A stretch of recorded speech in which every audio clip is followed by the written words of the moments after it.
এটা হলো আমার জমি, মানে বাবার বাড়ি ভাগ পাইছি বাবার বাড়িতে।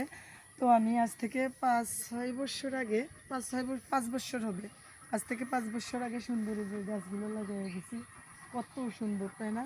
আম গাছগুলো আমি নিজে লাগাইছি, কিন্তু এগুলা আমার নিজের লাগানো। এই যে মেহগনি গাছগুলো মাত্র ৫ বৎসর লাগাইছি।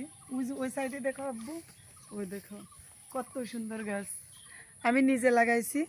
তো আমার আশা আছে আমার বাবার দেয়া যে ভাগের জমি, এইখানে আমি ছোট্ট একটা কুঁড়ে ঘর আল্লাহ আমার সামর্থ্য অনুযায়ী আমার করার ইচ্ছা আছে। তো সবাই দোয়া করবেন।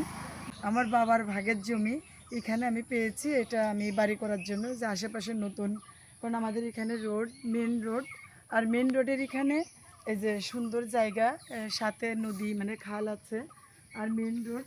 তো আমাদের লাঙ্গলবাদ বাজারের সাথেই আমার এই জমিটা, আমি ভাইদেরকে বলে এটা নিয়েছি। এখানে পরবর্তীতে আমার বাড়ি করার ইচ্ছা আছে। সবাই দোয়া করবেন।